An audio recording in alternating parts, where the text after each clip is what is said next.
Islamic নামধারী কিছু কিছু গোষ্ঠী তারা নির্বাচনকে বিতর্কিত করা বিভিন্ন রকম কূটকৌশল আছে। জনাব তারেক রহমান বলেছেন যে নির্বাচনের দিন তাহাজ্জুদ পরে আমরা যাতে নির্বাচন কেন্দ্রে চলে যাই। যদি আপনি ভোট দিতে না যান তাহলে আমাদের বিজয় আমরা কিভাবে ধরে রাখবো? আমরা সমাজ থেকে দুর্নীতি মুক্ত করতে চাই। আগামীতে যারা চেষ্টা করবে তাদেরকে আমরা সকলে মিলে প্রতিহত করব। এই যে আমরা দীর্ঘদিন এই আন্দোলন করেছি, 17 বছর জেল কেটেছি, আমরা দীর্ঘ 17 বছর পালিয়েছিলাম। আমরা গত 5ই আগস্ট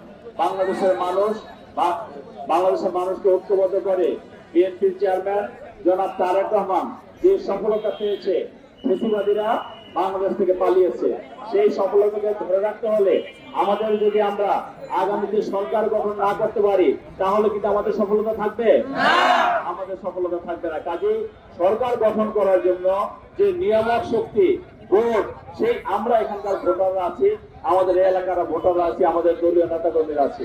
ভোটের দিন যাতে ভোটাররা ভোট কেন্দ্রে যায় সেই জন্য আমাদের সর্বোচ্চ দায়িত্বশীলতার সাথে আমাদের কাজ করতে হবে।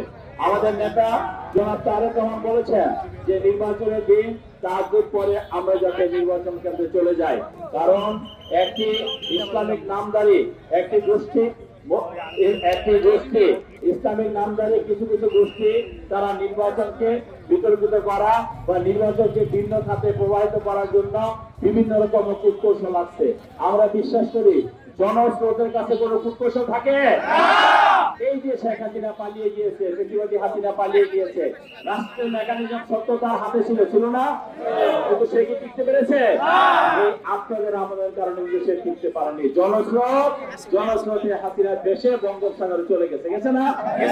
এইরকম যারা কিছু ওই ইসলাম নামধারী কিছু যারা সংগঠন আছে তারা যে অপরাজনীতি করার চেষ্টা করছে, দেশের মানুষকে ভুল ব্যাখ্যা দিচ্ছে দিনের নামে, ইসলামের নামে, এই সমস্ত ভুল ব্যাখ্যা দিয়ে তারা পার পাবে না। এমনও হতে পারে যে 12 ফেব্রুয়ারি আজকে শীত নাই, ঠান্ডা কম, এত সুন্দর পরিবেশ, সেদিন হয়তো সেই সুন্দর পরিবেশ নাও থাকতে পারে।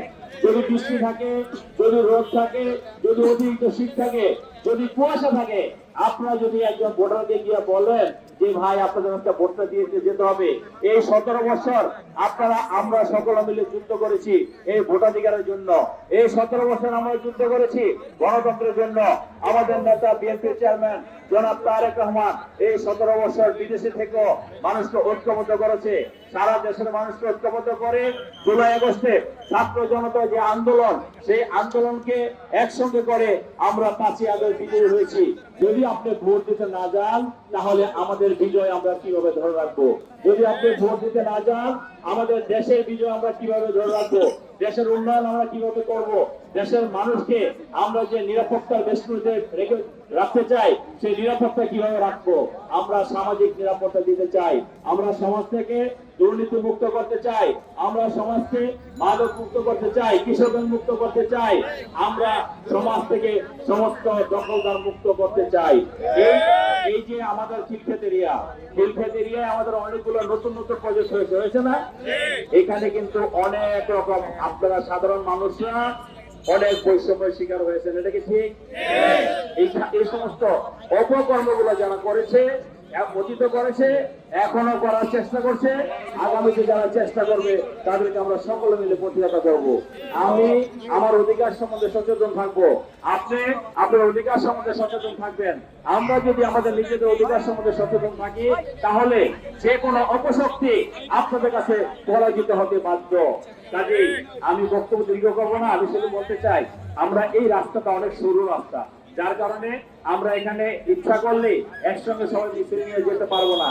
কাজে মানুষের যাতে চলাচলের একটু বিঘ্ন ঘটবে এটা ঠিক, কিন্তু একবারে যাতে ব্লক না হয়ে যায়, একটা সাইড যাতে রাস্তা গাড়ি চলে সেই ব্যবস্থা আপনারা করবেন। সচেতনতার সাথে আমরা আমাদের নির্বাচনী প্রচারণা করব।